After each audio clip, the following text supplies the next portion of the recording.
The Biden administration decided way up high by a bunch of incompetent people that they wanted to mandate the vaccine. They pushed Facebook to silence dissent, and they pushed FDA to make it a full approval so that they could have the legal authority, or at least they thought, to do so. That is so dangerous. They happen to be wrong.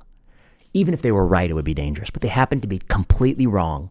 It's the absolute most dangerous thing if government can silence dissent and force you to get medical products that actually don't benefit third parties.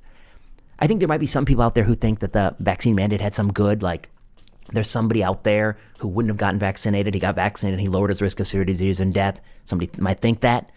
I think you have to weigh that against, even if you thought that, which I think is dubious by third and fourth quarter 2021, but even if you thought that, one thing I would say, consider the age of the person you're mandating. The mandates typically punish the youngest people the most because they're still in the labor force, not these 85-year-old people. You're not really forcing the person who probably could have benefited the most. You're forcing somebody who might not benefit at all. 2, there's no carve-out for prior natural immunity, so it's kind of a pretty stupid policy. 3, what about all the harm to the people who quit their job rather than comply?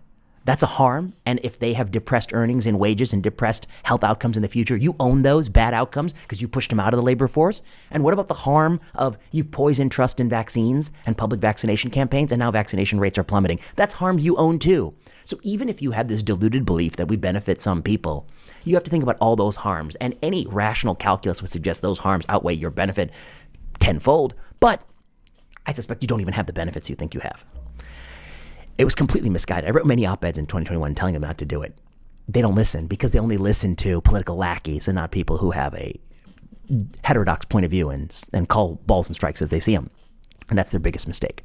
So the party of science is so scientific that they make scientific error after error, and they don't have the guts to let critics oppose them in public forums. They illegally and unconstitutionally pressure the company to censor speech. The last point I make.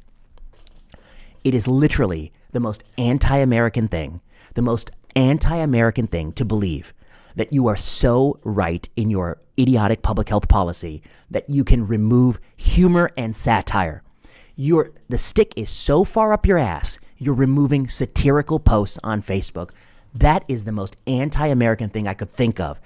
In America, no matter who has ever been in charge, we've always agreed you can make as much fun of their stupidity as you want. That's everyone's God-given right. That's a constitutional right. And this government did not do so. And that to me is the single most anti-American thing you can do.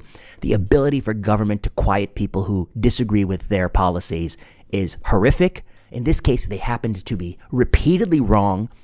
I encourage Mark Zuckerberg to come further out and criticize that. I think he's good to do that. Let's applaud him for doing that. And the more he tells us, I think we will find that it's going to be very bad for these people.